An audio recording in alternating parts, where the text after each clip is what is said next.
That's perfect. Okay. And just to Claire? Yeah, it doesn't matter. I look for everyone. Alright, doesn't matter. Alright, cool. Where are you from? I grew up in Maine. I grew up in a town called Reedfield, Maine. It's outside of Augusta. How were you discovered? Allison, I guess it was Allison Jones, who's a casting director in Los Angeles. Somebody that worked for her, my friend Peter, showed her a commercial that I was in where I played Abe Lincoln, and she thought it was funny, and they called me in for the job that I have now. What have you been in? What have I been in? I was in a bunch of plays I don't know, a bunch. I was in some plays in Chicago, and I was in a football movie called Draft Day, and then I was in Inherent Vice, which is a Paul Thomas Anderson movie, and I was just in a movie where I play Peter Dinklage's idiot brother, which I'm pretty excited about. How do you feel about this career? How do I feel about it? God, these are fucking questions. These are big questions for 9:30 on a Monday. I feel pretty good about it. I mean, I don't know. I hope I feel good about it. I spent my whole fucking life trying to do it. So I hope it continues. I'm glad I didn't get here and then figure out that I did not like it. How do I feel about it? I don't know. There are good parts and bad parts. We should write better parts for women. That's something the industry could work on for sure. How did you decide to become an actor? I have a really deep-seated need for attention and reinforcement, positive or negative, just attention in general. So I think that's probably where it started. And then I was having trouble making friends in college, so I auditioned for plays, and it went well, and there was a good community, and I think some healthy things grew out of that need for community, but it probably is rooted in the unhealthy need for attention. How would you describe your specialty or type? I think my type is weird-faced, negative dude. I think that would be my type. My specialty?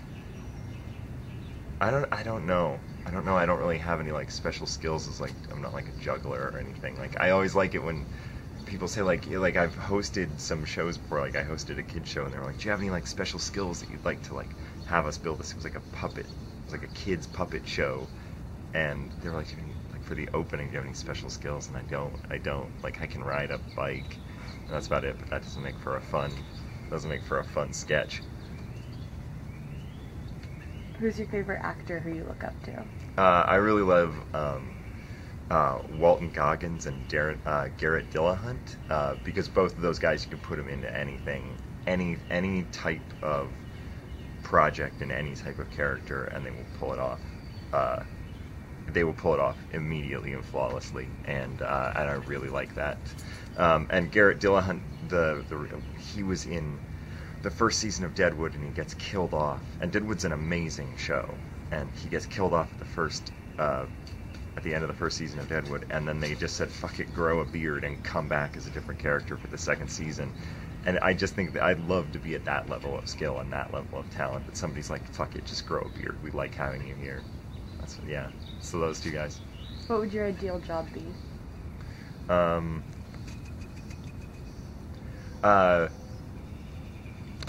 Writing and performing in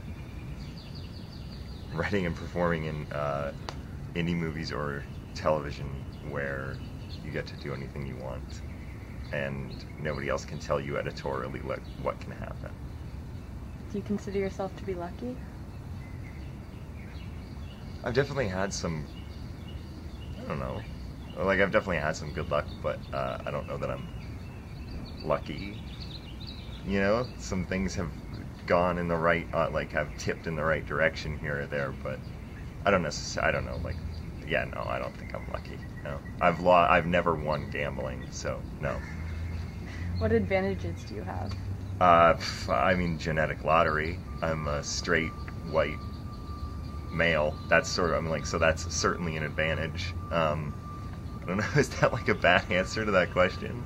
I mean, like, we can't ignore the fact that I was fucking born on second base when it comes to that.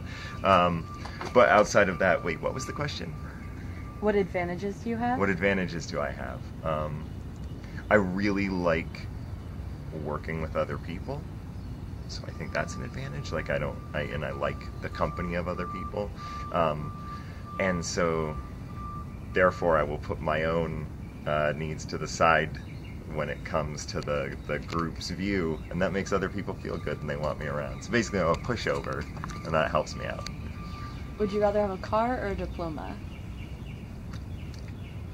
I think if you asked me that question 10 years ago, I would have said diploma, because I had never been to Los Angeles. And at that point, college degrees... Oh, wait, I guess degree or diploma. Are you asking about a high school diploma or a college degree? Doesn't matter. I think... So 10 years ago, college education wasn't as expensive, and it's now getting so expensive that when people tell me they're going to college, I actually think, like, that's a stupid idea. And it's just a stupid thing that you would even want to do that. So therefore, you must be a stupid person. Does that make sense? So I think 10 years ago, no Los Angeles, college being not as expensive, I would have said diploma or degree. But now I would just say, fuck it, just a car. How do you feel about globalization? How do I feel about globalization? God damn it, guys. I mean...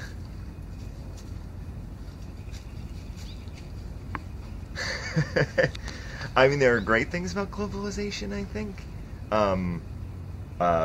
Communities or people that were having trouble before can now get help in a quicker and more streamlined way, and that's a positive. We can learn, everybody can learn from one another, and that's a positive thing.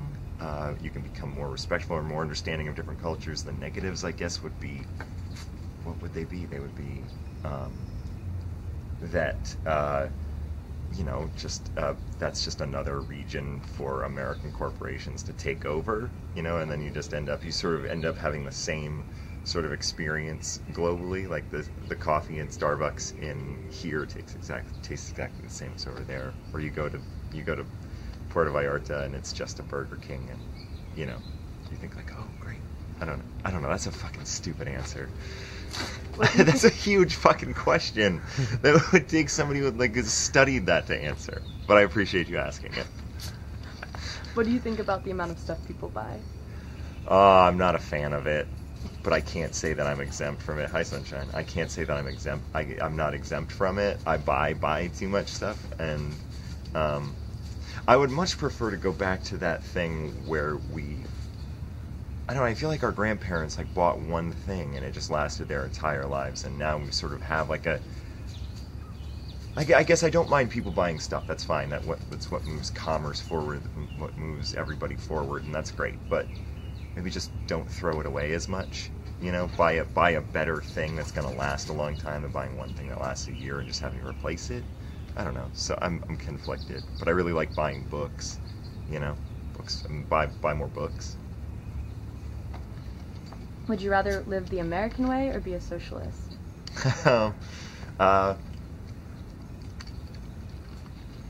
I think maybe there's a solid in between there. I mean, I very much currently am benefiting from the American way, but I feel like full, straight-on socialism isn't for me, but I certainly lean more that direction than the other way. We work with a lot of Brits, and I think one of the things that they've mentioned are the culture's very much the same, obviously, but one of the things that they always notice when they come over here to visit, or when we're over here for work, they are amazed and appalled by the amount of homeless people that we have. And it's sort of it's something that I don't ever think about it. It's just a part of everyday life, and they have a social floor. There is that just doesn't happen there. I mean, it does, but it does not happen with the frequency that it happens here. So I think that maybe skewing that direction a little bit more to make sure that people can't just fully fall through the cracks would be great. So I don't know. God, socialism and globalization, guys. Thanks a lot. Monday morning. Thanks a lot, guys. What does the future look like to you?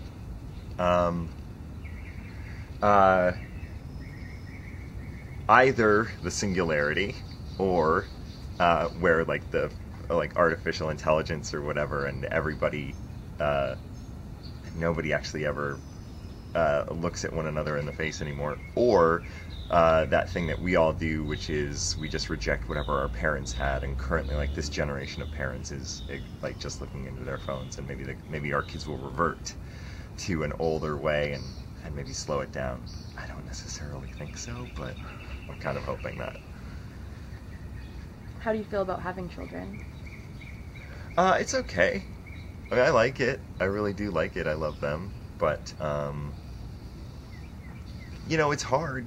Like, just this morning, I got in a fight with my son. He's 3.5. He didn't want to brush his teeth, and we got in a fight, and he threw himself on the ground, and he wasn't being a good listener. And then we ultimately repaired it, and we made it. We talked about it, and I told him that I was sorry that I got upset, and he said that he would be a good listener, so we did repair it.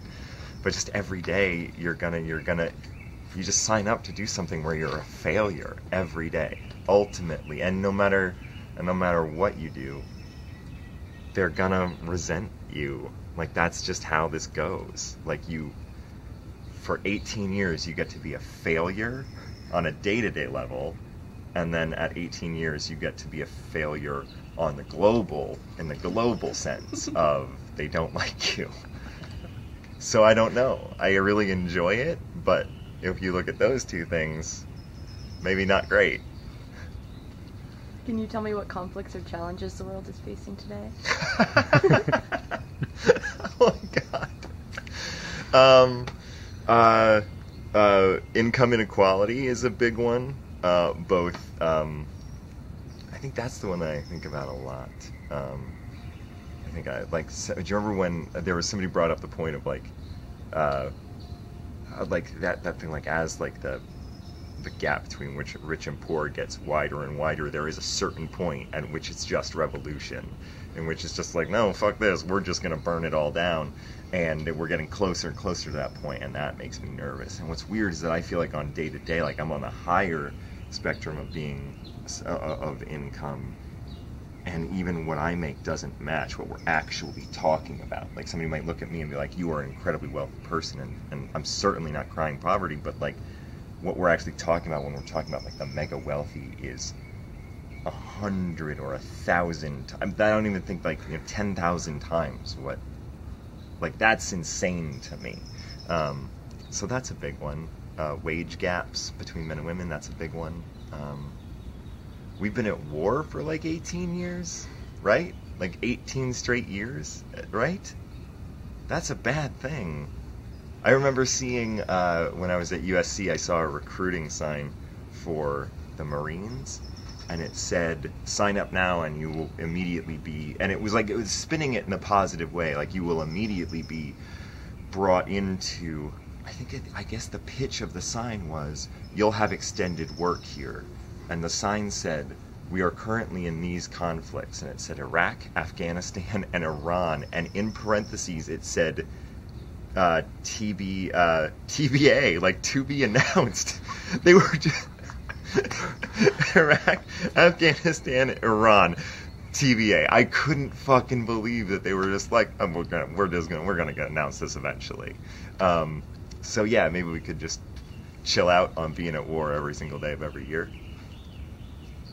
My God, you guys. What is your favorite way to communicate?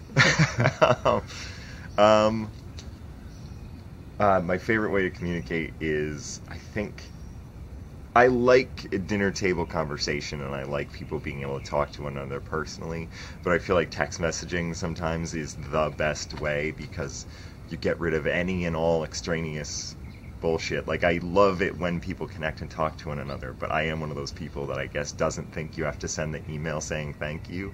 We can all just assume that I have thanked you for the information, and we don't need to send that other email that takes time out of your day. And so text messages just do that. They just like, this is the information I need, please send me the information back, or here is the information you need, and let me know that you have received it. I wish that I feel like that's the most direct one.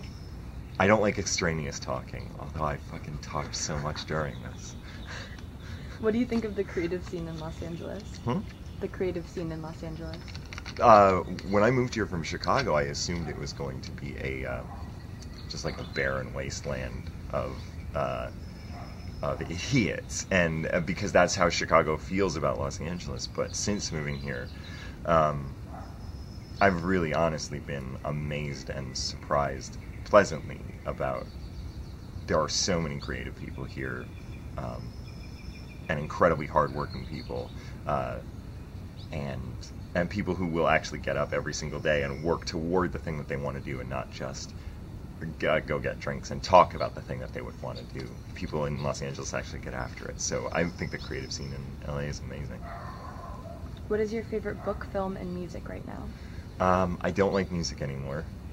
My favorite book, the one that I keep going back to, is The People in the Trees. I don't know if it's an all-time favorite, but I just read it last year and that was really good. And movie? I think Under the Skin from last year. I think that was my favorite movie from last year. And then more recently, and it's sort of like a related one, is Ex Machina. Is that it?